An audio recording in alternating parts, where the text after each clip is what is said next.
Hi friends, it's a Sunday afternoon, which means it's time for me to film a Q&A. First thing I want to say though is I'm sorry I'm not as polished, I guess, as usual. We had the walk with the other greyhounds this morning and we went to the beach, which was a lot of fun, but I feel very windswept and tired. So I just kind of couldn't be bothered to do the typical look. But I'm still here and I'm still answering your questions. So our first question is from Jamie and he wants to know, what did you dislike the most about each of the Hunger Games movies? So most, if not all of you, probably know the Hunger Games books are some of my favourite books and the movies are also some of my favourite movies, but this doesn't mean I think that they're perfect.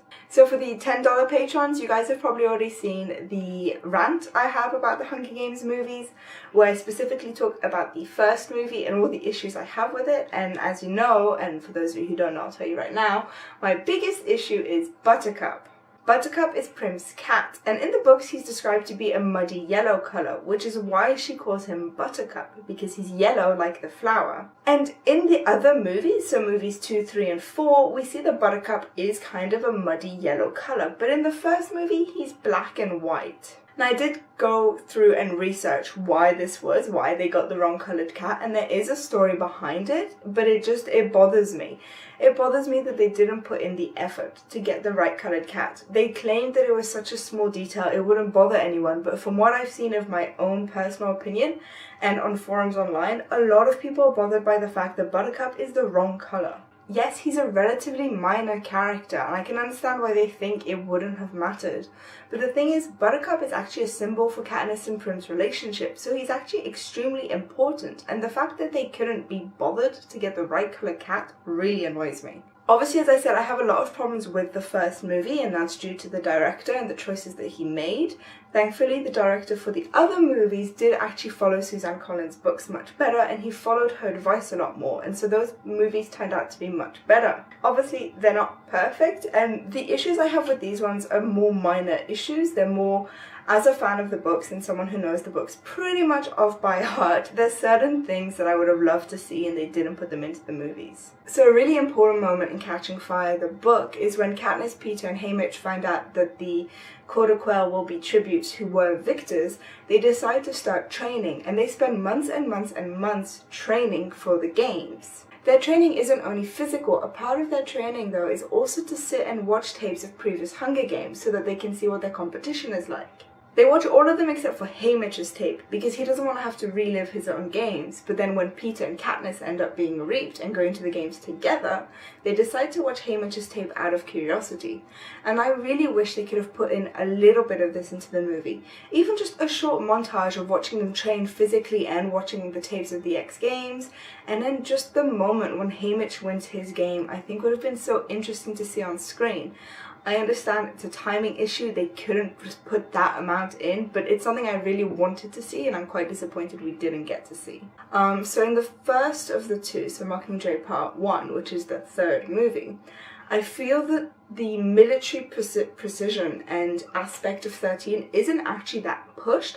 Yes, we see that it's a relatively strict place and we do see that it is kind of governed by a military presence, but we don't see that the general population live like soldiers. For example, a big part of 13 is every morning you get your schedule printed onto your arm and you have to follow that to the letter. So like it's 7 a.m. breakfast, 7:30 training, 8 o'clock you have a class, 9 o'clock you have something else, and it's all printed onto your arm and you can't ignore it.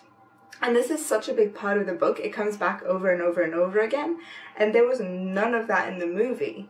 Another simple thing that comes up several times in the book is you can't take food out of the cafeteria, and though we don't see anyone take food out of the cafeteria in the movie, they never actually show that that's something you're not allowed to do, so someone who hasn't read the books may not realize just how strict 13 actually is.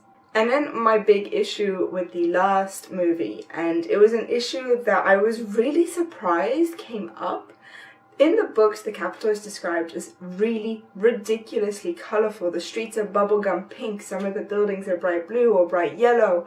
Everything is very colourful, very capital. It's out there, it's bright and it's in your face. And then in the movies, the capital is just buildings. They're all grey or black or white. They're very, very normal looking. This is something that I was so surprised wasn't done because I don't think it would have taken that much CGI to make the roads pink, or make one of the buildings bright blue, or something to show that this is the capital and it's the center of extravagance. So I hope that answered your question. It was relatively long. I don't have that many issues with movies 2, 3, and 4. As I say, the issues I do have are actually quite minor issues, mainly because these ones follow the book so well. As I say, I know the books pretty much off by heart at this point, and I can sit and watch the movies and I'm saying the words from the books in conversations, and the people on screen are saying the same thing. They actually transcribed entire conversations into the movies, so they're very, very good adaptations. Obviously, as I say, they're not perfect, there never will be a perfect adaptation, but they're very good, and the only issues I have with them are minor. Unlike the first movie. First movie is terrible, absolutely the worst movie of the franchise, and should be redone to be up to par with the others. So our next question is from Ben, and he wants to know, what has been the most challenging so far about starting your own merch? So you guys all know probably at this point, I am starting to create, design, make whatever, whichever word you want to use, my own merch. The process was, all in all, probably easier than I was expecting. It was quite intimidating at first because I didn't know what I wanted to make, what kind of designs, if I needed to contact artists. I had no idea where I was going with any of this. But once I had the initial idea and I kind of got the ball rolling on that, it became so much easier. That doesn't mean it's all been a piece of cake. I think the hardest has been the pricing of it. So obviously with making merch, it's all coming out of pocket and out of like the Patreon bubble. So like there's a lot of like financial strain on my end for this, which obviously is part of making merch, and I'm fine with that, otherwise I wouldn't be doing it. But it's the idea of, if I'm putting this amount of money in, I need to be getting the same kind of amount of money back, so that it's not so that it's worthwhile, because the point of making merch isn't to make money, it's to give back to the community. But obviously at the same time, I am trying to make a living here, so it's finding that balance, that sweet spot between I need some type of a profit, but I don't want to be asking for too much money. So it's balancing, and it's awkward in a way, because I do feel that I shouldn't be making any type of a profit, because that's not what I'm about. But at the same time, I need to be making a living out of this, and any profit that will come from this initial piece of merch will be going towards making the next pieces of merch. So it's the first kind of step towards a much bigger kind of empire, I guess is what a lot of people say, with loads of different types of merch. So it's finding that balance between enough of a profit that I can keep going from here, but not so much of a profit that it's not fair. I don't know if that makes sense.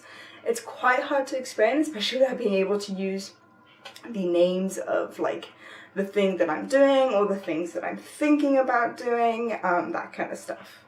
To sum it up, the most complicated part about making merch is finding a price that's fair on the community, but that's also fair on myself. And it's finding that balance, and I think I've got it narrowed down at this point. I do think that it's finished, and in which case, it'll be ready to go really soon.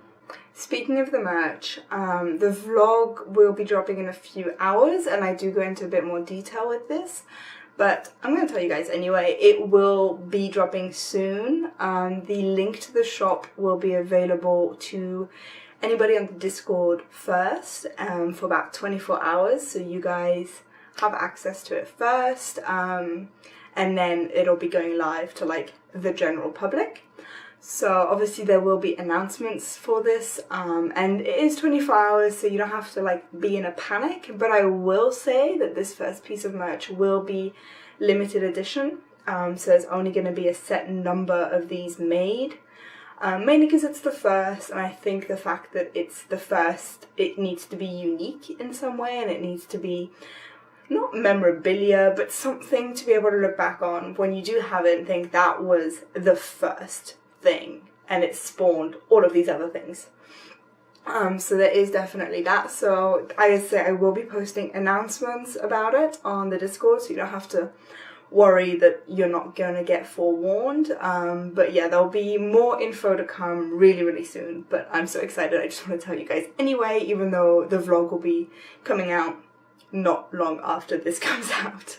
I know I went on a bit of a tangent with the merch towards the end, but I'm just so excited. It's a huge step to be taking for such a young creator, and I'm so excited about doing it. I'm so happy I can do it, and I'm so blessed that I'm able to do it so soon, and that's thanks to you guys.